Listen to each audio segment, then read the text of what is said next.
The wind whispered low across the rolling fields of Willow Creek, a quiet rural town in the heart of Georgia.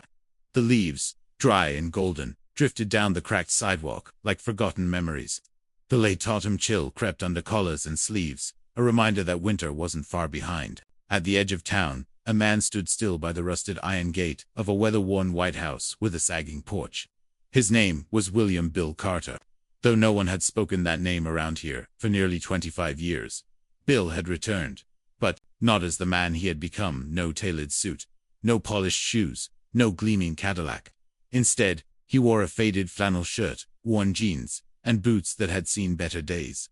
A canvas duffel hung from his shoulder, not filled with riches, but with old photos, a folded letter, and a single purpose. The man standing at the gate looked like a drifter, but once, long ago, he had called this very town home. He stood there, in silence, his eyes tracing every crooked plank of the porch, every cracked window frame. The paint had peeled away, but he could still see it as it once was. The house of his childhood. This was where his father, Thomas Carter, had raised him before passing suddenly from a heart attack when Bill was just 10. After that, the house became something else, a place of pain. A stepmother named Helen, cold as the frost, and her 2 children, Tom Jr. and Linda, who had never seen him as family. He hadn't come back for them. He had come for his father. Today was the 25th anniversary of Thomas Carter's passing. Back in town, folks might mark it with a silent nod, or maybe not at all. But for Bill, this was a reckoning. A moment to pay respects to the only man who had ever called him son. And perhaps, deeper still, he had returned with another longing and need, to find someone who had believed in him when no one else would. A man named Henry Dawson, the old schoolteacher who once offered him a sandwich, a book, and the first taste of dignity he had ever known. The last time Bill had walked this road, he'd had nothing but a plastic bag of clothes and a bruised heart. And today, though the world now knew him as a reclusive billionaire who built software that changed lives, he chose to return with nothing but humility and a quiet mission. To those who'd once called him trash, he would not show gold or glory, only a soul made of quiet storms and unspoken gratitude. The gate creaked open as he pushed it, the sound slicing through the hush of the afternoon. The yard, once trimmed and clean, was overgrown now, weeds curling along the path like accusing fingers. He took each step slowly, as if walking through time itself, past echoes of laughter and shouted insults, memories half forgotten and half carved into bone. As he reached the porch, he stopped and removed his worn cap. The wooden boards groaned beneath his weight, almost like they remembered him. He looked up at the faded screen door, behind which 1,000 nights of loneliness had once waited. The smell of dust and old pine hit him so familiar, it made his chest ache. Inside, shadows moved. He could hear clinking dishes, muffled voices. Helen, likely with her children, perhaps preparing some kind of memorial dinner for the man they'd long since forgotten in spirit, if not tradition. He knew it would not be a welcome reunion. Still, he held on to a thin thread of hope. Perhaps today, they might grant him one small mercy. A moment before his father's photo. A quiet prayer. A single match to light a stick of incense, and a memory. He raised his hand to knock, but before he could, the screen door slammed open. There stood Helen, face sharp with suspicion. Her eyes, once painted with charm, now glinted with bitterness. She looked him up and down like he was mud tracked in from the barn. Well, she sneered, folding her arms. If it isn't, little Billy, didn't die out there after all. Huh. He swallowed back years of pain, forcing his voice to remain calm. Ma'am, I came to light a candle for my father. That's all. She let out a dry, bitter laugh. You think you've got the right, after all these years? Or maybe you heard we're selling the house, and came crawling back for a piece. Is that it? Before he could respond, Tom Jr., now a broad-shouldered man with a mean grin, stepped onto the porch behind her. Ain't no room here for runaways, Bill, he said, stepping forward until he was inches from his half-brother. You look like a stray dog. You come to beg or to haunt. Bill looked from Helen to Tom, then to Linda, who stood in the hallway, clutching a dish towel and watching with folded arms. Not one face had softened, not one hand extended. He took a step back. I didn't come to beg. I came to remember. Well, go remember somewhere else, Tom snapped, then shoved him hard in the chest. Bill stumbled, his foot catching on the step, and he went down onto the gravel path. The pain in his knee was sharp, but the pain in his chest was deeper. Screen door slammed shut. The gate, once open, now seemed miles away. Bill pushed himself up slowly. Rain began to fall, slow and cold, as if the sky itself mourned. He didn't cry, he didn't shout. He just stood there, drenched and still, staring at the home that had shut him out a second time. The same way it did 25 years ago. But, in his heart, something else stirred, not despair, but remembrance. Of another place. A tiny red brick house on the edge of town, where a man named Henry Dawson once told a little boy, "You're not broken, Bill. You're just waiting to grow strong enough to stand on your own." And so, with that memory burning quietly through the storm, Bill turned away from the Carter house. He would not beg to be loved, where love had long since died. He limped slowly down the dirt path, heading toward the far end of Willow Creek, toward the last place that had ever felt like home, wherever Henry Dawson had once lived. Maybe something good still waited there, and so begins the second part of his journey, one not of confrontation, but of redemption. For what lay ahead was not just the shadow of the past, but the chance to repay a debt of the heart he had come to remember. But now, he would also begin to give back. The rain came down harder as Bill Carter stood alone on the gravel drive, his clothes soaked through, the old house looming behind him like a monument to every scar he carried. A minute ago, he'd hoped, perhaps foolishly, that time might have softened hearts, that after 2.5 decades, even a mother in name like Helen might find a shred of kindness, that maybe, just maybe, his siblings, now grown, would see in him not a burden, but a brother. But some wounds, it seemed, didn't heal. They just calcified. Bill's knee throbbed from the fall, and a sharp ache bloomed in his side from where Tom had shoved him. But the real pain wasn't physical. It was the weight of being turned away again, not just from a house, but from blood. A house can be rebuilt. But when family shuts the door on you, not just the door of a home, but the door of remembrance, of belonging, that kind of rejection carves deep. He pulled himself up with effort, using the porch rail as a crutch. He stood still for a moment, head bowed beneath the gray sky, the rain masking the heat rising in his chest. It wasn't rage. It wasn't even sorrow anymore. It was clarity. Inside the house, he could still hear them. Helen's voice, shrill and scornful, should have stayed gone, like your kind always does. Tom's mocking laughter, Linda's low murmur of agreement. They were setting the table now, he imagined, for the memorial meal. A photo of his father might sit on a small stand, a token gesture they didn't mean. And yet, the only person who had the right to light a candle in genuine grief was being denied at the front door, like a stray mutt. Bill reached into his jacket pocket and took out the matchbox he had carried for this very moment. Inside was a single stick of incense and a lighter he hadn't used in years. He struck it under the shelter of the porch overhang and lit the incense, shielding the tiny flame from the wind. With a thin curl of smoke rising, he bowed his head and whispered, "Dad, I'm here. I didn't forget." That was all he needed. He left the incense on a rock by the fence post and turned back toward the road. But as he took a step, the screen door slammed again. This time it was Tom, taller now, broader, with the kind of strength that came from years of hard labor and hardened bitterness. "Hey," Tom barked from the porch. "Don't think you can just show up and pretend. You're one of us. You're not." Bill kept walking. Dopp followed. "I said you're not one of us. You hear me? You're a mistake. Always were." Bill stopped. He didn't turn around, but his voice was steady. "I'm not here for you, Tom. I never was." Tom scoffed. "Oh, I get it now. You think you're better than us, huh? Come back from wherever you've been with your fancy words and your sorry face, like you're some hero. Let me tell you something, Bill. My mama fed you when nobody else would. We gave you a roof, and what did you do? You ran off like the ungrateful little rat you always were." Bill finally turned. The rain had washed the dirt from his face, but not the sadness from his eyes. "You didn't feed me, Tom. You tolerated me. There's a difference." And with that, Tom lunged forward and shoved him again, harder this time, sending Bill stumbling backwards into the mud. "You want to play sink now?" Tom sneered. "Keep walking, and don't come back." The front door slammed again, and this time Helen stepped out, arms crossed, eyes like flint. Her voice cut through the rain. "Don't let him linger.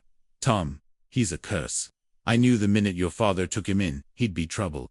And look what he's brought us now, Shem. Just like his mother." "That did it." Bill stood up slowly. His clothes clung to him, mud-covered, soaked through, but he didn't wipe them off. He looked straight at Helen, then at Tom, and finally at Linda, who watched through the front window, but never once opened her mouth. "Shame," he said quietly. Shame is treating a child like an intruder in his own home. Shame is using a man's death to guard your greed. And shame is what you feel when someone sees you for who you really are. He didn't wait for an answer. He didn't need one. He turned and walked out the gate, not with defeat, but with something far stronger resolve. The Carter house was behind him now. It was never his, not really. But somewhere at the edge of this town, there was a memory worth finding again. A place where he had once been seen not as a burden, but as a boy with potential. Mr. Henry Dawson's house. That's where he would go. The rain didn't stop. But Bill walked on, limping slightly, his boots sinking into the soft mud of the country road. His hands were trembling, not from cold, but from holding it all in. He didn't cry, not yet. But every step he took was a release, a letting go of what could never be, what never was. The storm had broken open the past. But ahead, somewhere beyond the trees, was something still untouched. A promise made in a dusty classroom long ago, when a kind old man had said, "The world's going to try and convince you you're nothing. Bill, don't believe it." He hadn't, and he wouldn't. And so he walked not just away from rejection, but toward the one thing that had ever truly felt like family, the house with the red door, the porch with wind chimes, the warmth of a soul long gone, but not forgotten. Didn't know what he'd find there, but it had to be better than what he'd just left behind. The rain had turned the dirt road into a ribbon of brown sludge, sucking at Bill's boots with each labored step. The wind whipped through the trees, sharp and unkind, flinging droplets like cold needles into his face. His breath came in shudders, shallow and quick. The fall earlier had wrenched something in his side, and now every movement was pain layered on pain. But he didn't stop. He kept walking, driven not by strength, but by memory, the faint outline of a red brick house near the edge of town, the home of Mr. Henry Dawson, the man who had once handed him a warm sandwich and said, "You matter, son. You just don't know it yet." That voice was his compass now, whispering through the storm, a north star in a sky gone dark. Bill's vision blurred, not just from the rain, but from fever. He hadn't eaten since the day before. The cold had crept under his soaked clothes and now lodged in his bones. The world around him started to tilt, spinning at the edges like a carousel left to rust. He could barely see the familiar outline up ahead, tall hedges on either side of a narrow yard, the weathered shingles of the roof, and the soft flicker of a porch light glowing faintly in the gray. He tried to push his body forward one last time, but his legs buckled. He fell hard onto the gravel shoulder of the road, inches from the picket fence. His body lay still, soaked and shivering, steam rising off him like breath from an old horse in winter. He didn't cry out. He couldn't. The storm swallowed every sound but the distant chime of a wind bell hanging above the door. That was the last thing he heard before everything went black. Inside the house, Emily Dawson, the daughter of the late Mr. Dawson, was just folding a quilt when she heard it, a dull thud, like someone had dropped a sack of flour outside. At first, she thought it was the wind knocking over the trash bin again. But something about the silence that followed made her pause. She walked to the front window, peered through the rain-slick glass, and saw a shape slumped at the gate. She dropped the quilt and ran. The porch door flung open, the chimes overhead clattering wildly as she dashed barefoot into the rain. Her eyes widened at the sight. A man collapsed, face pale and lips blue from the cold. He looked familiar somehow, but she couldn't quite place him. "Sir. Hey, can you hear me?" No response. She pressed her fingers to his neck. There was a pulse, faint and slow. Without hesitating, she hooked her arms beneath his and heaved with everything she had. He was heavy with rainwater and sagging with unconsciousness. But adrenaline made her stronger than she looked. Inside, she dragged him to the old daybed her father used to nap on and fetched dry towels, extra blankets, and a kettle for tea. She stripped off his soaked coat, then rummaged through a wooden chest and pulled out one of her father's flannel shirts, the one he always wore when the weather turned. Gently, she dressed the stranger in it, hands trembling. By the time the kettle whistled, she had wrapped him in 3 layers of warmth. She poured strong ginger tea, added a touch of honey, and set it by the bed. The storm still raged outside, but inside that small house, it was quiet, warm. She sat down beside him, studying his face, sharp jawline, sunken eyes, streaks of gray in his beard. He was rough around the edges, but something about him was sad, not just tired, but hollowed, like he had carried something far too heavy for far too long. When he finally stirred, it was just a twitch of his fingers at first, then a low groan. His eyelids fluttered open, unfocused. The first thing he saw was the golden light of the lamp above, the outline of a wooden ceiling, and the gentle warmth of blankets he didn't remember wrapping himself in. Then he saw her. Where he rasped, throat dry. "You're safe," Emily said softly. "You collapsed just outside. I brought you in." His voice cracked as he tried to sit up. "I thank you. This place, ... This house, it's Mr. Dawson's house, isn't it?" She blinked, surprised. "Yes, he was my father." "You knew him?" Bill's throat tightened. His lips trembled, but not from cold. "He saved me once. A long time ago." Emily tilted her head. "Wait, are you?" He nodded weakly. Bill Carter." And with that name, everything clicked. Her father had spoken of a boy with that name often. A quiet, scrappy kid who used to show up after school with bruises he never explained. Mr. Dawson had once said, "That boy's got a spark the world tried to snuff out too early, but he's still burning." Emily covered her mouth, tears stinging her eyes. "You're the one my dad never stopped hoping would come back." Bill looked around, his gaze settling on a framed photo on the mantel. Mr. Dawson, in his glasses and cardigan, smiling that same kind, tired smile. "He's gone, isn't he?" Bill asked. Emily nodded. 3 years now. Peacefully, in his sleep. A silence fell. The kind of silence that doesn't feel empty, but sacred. Bill lowered his head. The tears he hadn't allowed himself at the Carter house now spilled freely, not for himself, but for a man who had shown him more kindness in a handful of afternoons than his own blood ever had. "I came back. To find him. To say thank you," Bill whispered. "I'm too late." Emily reached for his hand and gripped it gently. "No, you're right on time." The kettle on the stove let out a low whistle again, as if to agree. Outside, the storm was beginning to quiet. The wind softened. The rain eased. Bill sank into the warmth of the blanket, the smell of ginger and old wood surrounding him. And for the first time in a long time, he allowed himself to feel safe. What he didn't know was that this small act of mercy from Emily would be the beginning of something far greater, an awakening of everything he had buried under years of silence and distance. Here, in this modest house of faded bricks and remembered kindness, something was about to stir again. The next morning, as dawn crept in through the windows, casting soft gold on the wooden floorboards, Bill Carter would begin to rise, not just from sickness, but from sorrow, and what he would build from that moment on would change more than just his life. It would change a town. The morning sun rose gently over Willow Creek, casting amber light across the dew-covered yard of the Dawson house. The storm had passed, leaving behind the scent of wet earth and blooming sage from the old garden patch by the window.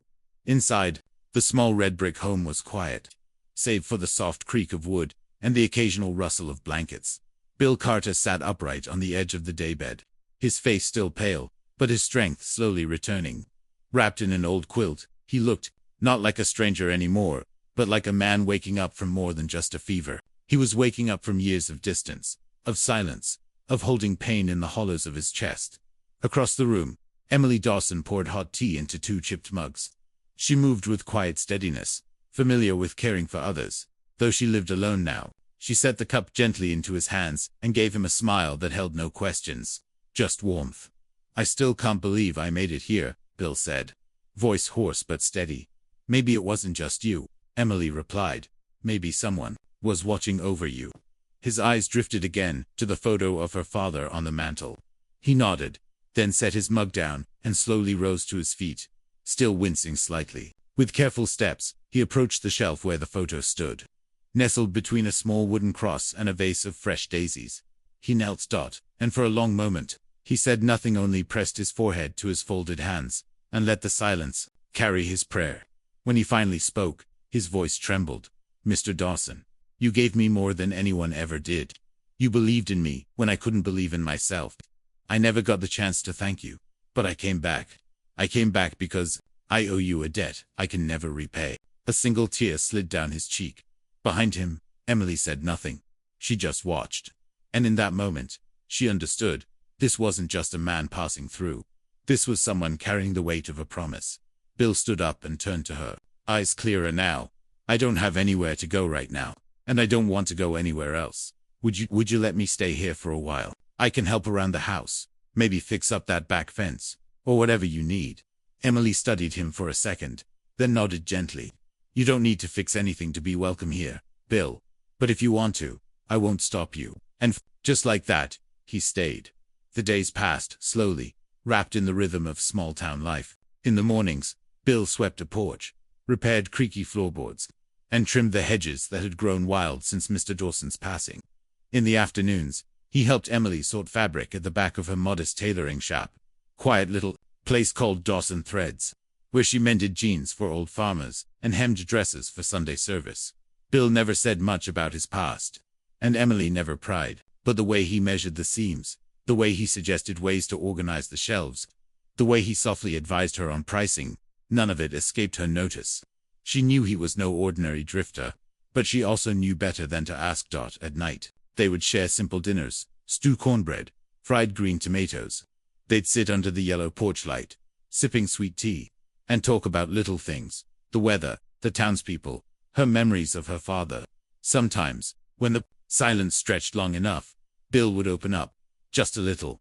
He once gave me a book, Bill said one night, staring at the stars. It was falling apart. Of mice and men. He said the world wasn't kind to men like me, but that didn't mean I couldn't still be kind to it.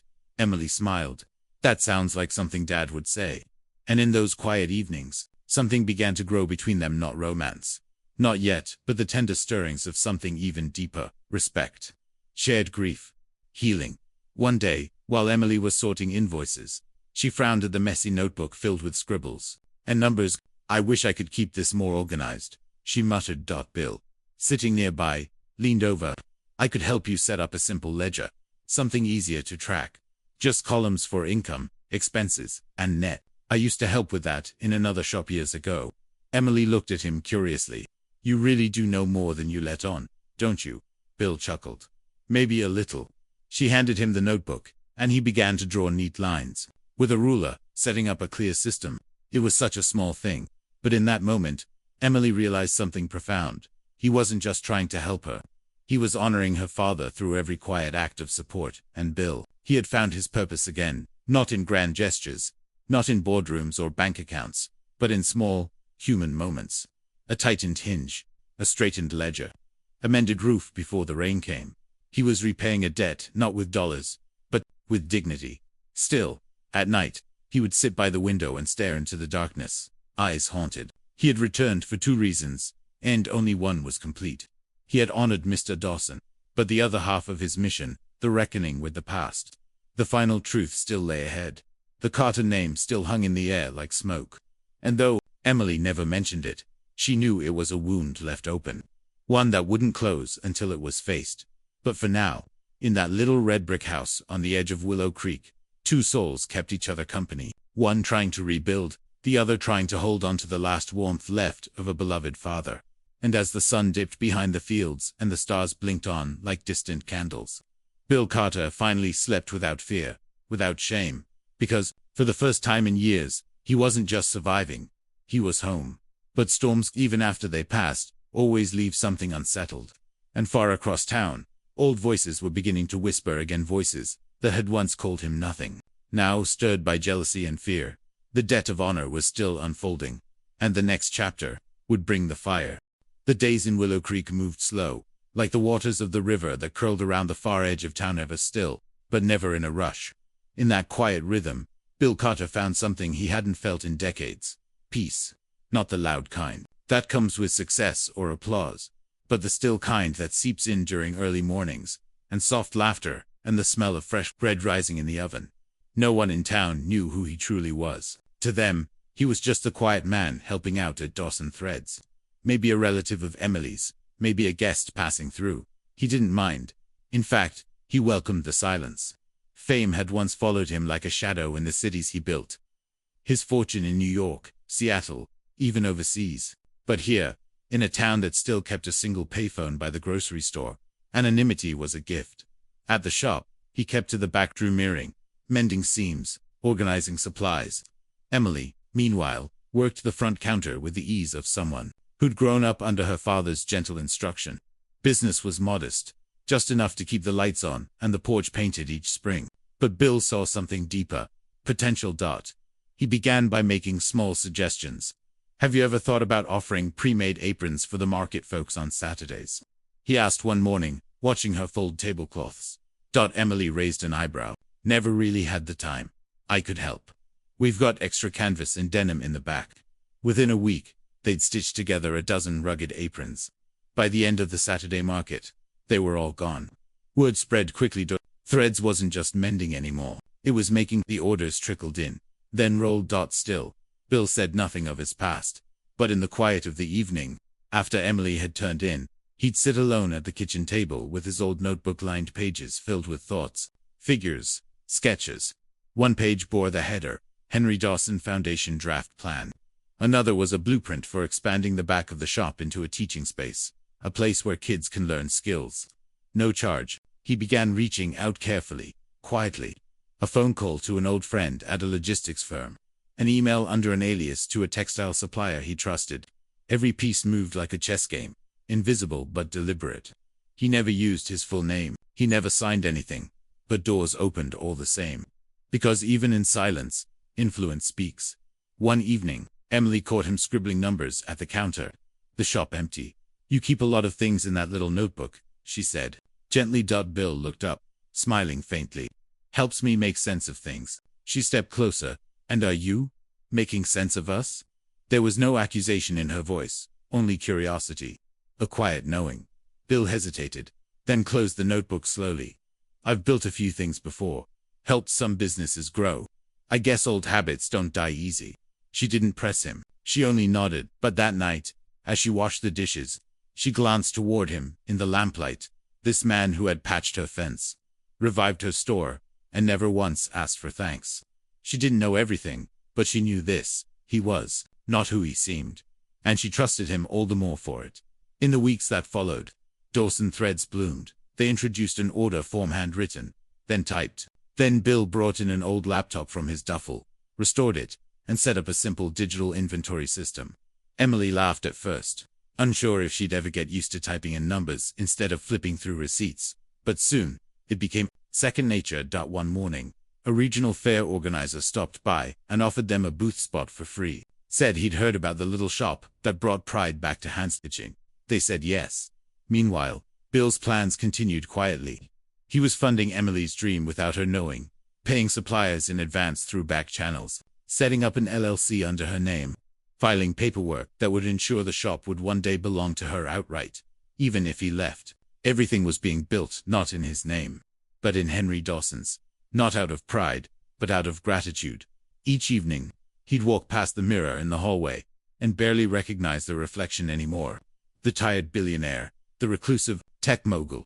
None of that mattered here. What stared back at him now was just a man trying to make good on a promise. But while Bill quietly lifted a legacy from the shadows, another wind began to stir across Willow Creek. Word had reached Helen Carter that the drifter who'd come knocking on her porch weeks ago was now being spoken of kindly in town. That he was working with the Dawson girl. That her old neighbor had seen him paying with crisp bills. That maybe, just maybe, that no good stepchild had come back not as a beggar, but as something more dangerous. A man with power. Helen didn't like the sound of that. And neither did Tom. They had turned him away with sneers. But if he was rising and earning respect, building something, what did that mean for them? Old guilt has a way of boiling over into new resentment. And people who live off bitterness never take well to seeing others redeemed.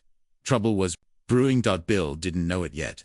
He was too focused on sewing buttons and balancing books. But the silence he had so carefully built his world around was about to be shattered. And soon, he would have to choose not between wealth and simplicity, but between hiding in peace, or stepping forward to protect the very thing he had come to love. Spring had just begun to tiptoe into Willow Creek. Dogwood trees dotted the hills with pale blossoms, and the mornings carried that unmistakable scent of fresh rain and warm soil. Life in the little town seemed to hum along quietly, much like it always had, steady, unhurried.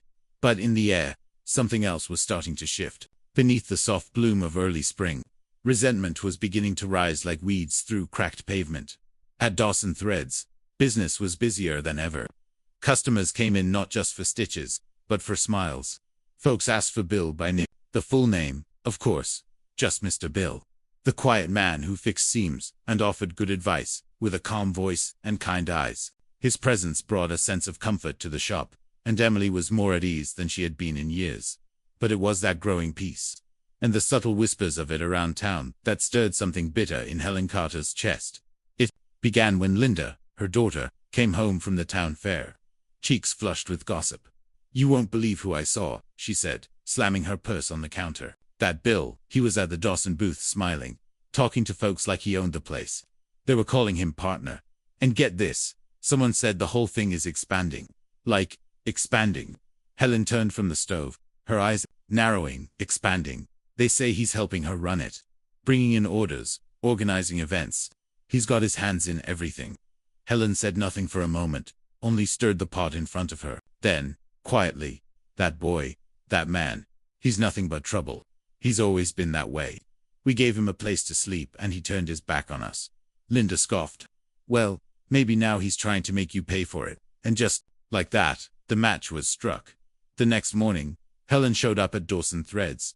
She didn't knock. She didn't wait for the open sign to flip. She barged in like she still owned the world, and expected it to bow. Emily looked up from the front counter, caught off guard by the sudden gust of perfume and coldness. Helen stood there, lips tight, fingers wrapped tightly around her handbag like it held something sharp. "Well," Helen said, letting her eyes wander across the room. "So this is what he's been up to, playing house with the tailor's daughter." Emily blinked. "Can I help you with something, Mrs. Carter?" "Don't play polite, dear," Helen said, voice like sweet poison. "I just thought I'd stop by. Thought you should know who you've let into your life." Before Emily could respond, Bill stepped in from the back room, wiping his hands with a cloth. He paused when he saw her. For a moment, silence filled the room. Helen's gaze locked onto him, and her smile twisted. "There you are." Bill met her eyes calmly. "You shouldn't be here." "Oh, but I should," she said, stepping forward. "Because, unlike you, I don't run from my past. You think playing handyman makes you noble. Think hiding in the back of this little shop wipes away what you are." Bill's voice was steady. "I never asked for anything. I never came back. For revenge?" Helen laughed a cold, bitter sound. "No, you just crept in like a snake, winning over the town, making people forget who you were. You're not one of them, Bill, and you'll never be one of us." Emily's expression tightened. "Mrs. Carter, this is a place of business. If you're not here to sew or mend something, I'll have to ask you to leave." Helen turned to her, her face filled with mock sympathy. "Oh, sweet girl, you think he's helping you? He's using you, just like he used us. My late husband took him in out of pity, and what did he get in return? Disgrace." Bill stepped forward then, not with anger, but with weight. The kind of quiet strength that fills a room. "You dishonor a good man's memory when you talk like that," he said. "Thomas Carter gave me shelter, yes, but what you gave me was silence, cruelty, and a door slammed in my face. And now you come here, not because you care, but because you're afraid. Afraid people are seeing me, and not the version you painted." Helen's eyes blazed. "You don't belong in this town." "I belong exactly where decency is valued," Bill said. "And that place was never your house." The door opened again, and in walked old Mr. Harris from the hardware store, whistling as he stepped inside. He stopped mid-stride at the tension, sensing the storm in the air. "Everything all right here?" he asked carefully. Helen took one look at the stranger, at the quiet audience she hadn't expected, and drew her coat tightly around herself. "This isn't over," she hissed, and stormed out the door. Emily exhaled slowly. The shop seemed to breathe again after she left. Bill stood silently, eyes on the door. Emily turned to him. "You okay?" He didn't answer right away. Then, softly, "I expected it, eventually." "She's wrong, you know," Emily said. "You're not using anyone. You're giving people more than you even realize." But Helen's words had done something more than sting. They had stirred something deeper in old ache Bill thought he had buried. The idea that no matter how far he had come, someone out there still clung to the belief that he didn't deserve to be seen, to belong. And if Helen had shown up once, she would again. Only next time she might not come alone. Outside, in the distance, the bells from the church rang noon.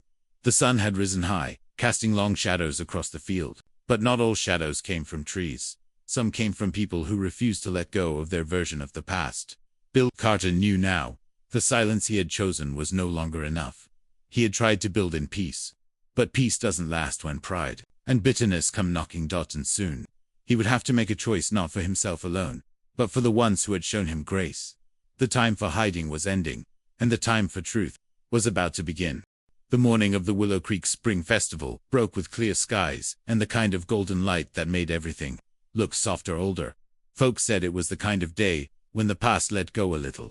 On the town square, folding chairs lined the grass under strings of white lights, and the stage was dressed with wildflowers gathered from the nearby meadows. People had come in their Sunday best, not just for music and lemonade, but for something new, something promising.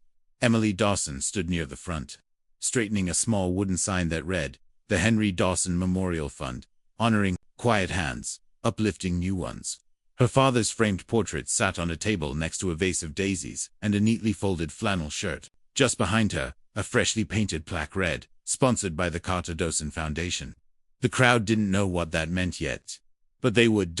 In the weeks after Helen's bitter visit to Dawson Threads, whispers had begun circling, faster than bees in spring, about Bill, about who he was, and what he was really doing here. Some townsfolk defended him. Others grew curious. A few clung to suspicion, like it was all they had left to feel important.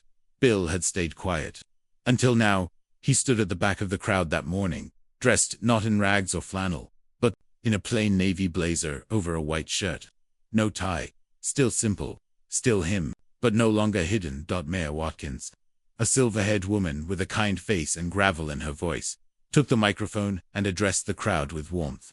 "Today, we're gathered not only to remember a man who taught half this town how to read and write, but also to celebrate something his life stood for: quiet service, and the kind of belief that changes people from the inside out." She paused, then gestured toward the side stage. "There's someone here who wants to say a few words about Henry Dawson. Someone he helped, long ago. Please welcome Mr. Bill Carter." The name hit the air like a stone dropped into a still pond. A few heads turned. Some eyes widened. One or two gasps slipped through, and then silence. Bill stepped onto the stage, slow and sure. He didn't look at Helen, who sat near the back in stiff discomfort. He didn't glance at Tom or Linda, who hovered near the lemonade table, avoiding every eye. He looked only at the crowd, the town that had quietly watched his return, and then at Emily, whose smile anchored him. He took the microphone, cleared his throat. "I wasn't born in Willow Creek," he began, his voice calm, steady. "But I came here as a boy, dragged by life more than led. I was taken in by a man most of you knew as a teacher. But to me, he was the first person who ever saw me." His eyes found the photo on the table. He took a deep breath. "I never had much," he continued.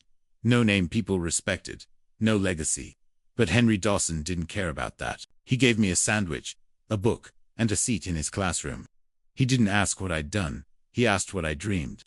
There was a stillness in the crowd, now like the town had stopped breathing. "I left Willow Creek not because I wanted to," he said, "but because I had to, and life took me far, farther than I ever imagined. I built things. I lost things. I learned that money doesn't make you rich and silence doesn't make you safe." He reached into his pocket and pulled out an envelope. "This is a copy of my father's will. Thomas Carter. Some of you knew him. You were told I was never his real son, that I was taken in out of pity. But that's not the truth." He held up the paper. "This letter was written the day before he passed. In it, he names me as his legal heir. He calls me his son, not his stepson, not his ward." His son gasps again. A murmur rippled across the lawn. "I never shared this before. Not because I didn't have the right, but because I wanted to earn something more important than sympathy. I wanted to earn your respect, the same way Henry Dawson earned mine." He looked toward Helen, and this time, their eyes met. "I came back to light a candle at my father's grave, that's all. But when I was turned away, I found a different family, one that welcomed me, healed me, and helped me remember who I really was." He turned to Emily. "That's why today, I'm proud to announce that the Carter Dawson Foundation will be donating $500,000 to launch a training center right here in Willow Creek.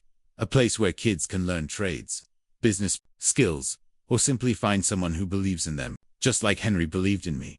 The applause started slow. Then it rose like a wave, honest and full. People stood, clapped, cheered. Some wept, and at the edge of it all, Helen sat motionless. Her world had not just cracked, it had shattered. The boy she once dismissed had become the man the whole town now honored. And there was no corner dark enough to hide from that kind of truth. After the ceremony, people lined up to shake Bill's hand. Some offered apologies. Some just wanted to say thank you. Even old Mr. Harris from the hardware store handed him a jar of pickled okra, mumbling, "Always liked you, son. Just didn't know how to say it." Emily stood beside him, her presence quiet but unshakable. She didn't say much. She didn't have to. Later that night, the two of them sat on the Dawson porch, watching the stars blink into being one by one. "You did it," she said softly. Bill shook his head. "We did." The wind stirred, the wind chimes above them soft, musical dot, and for the first time in years, Bill Carter felt whole. Not because he proved them wrong, but because he had finally, gently, proven himself right. And now, the town of Willow Creek, its people, its past, and its promise would never be the same.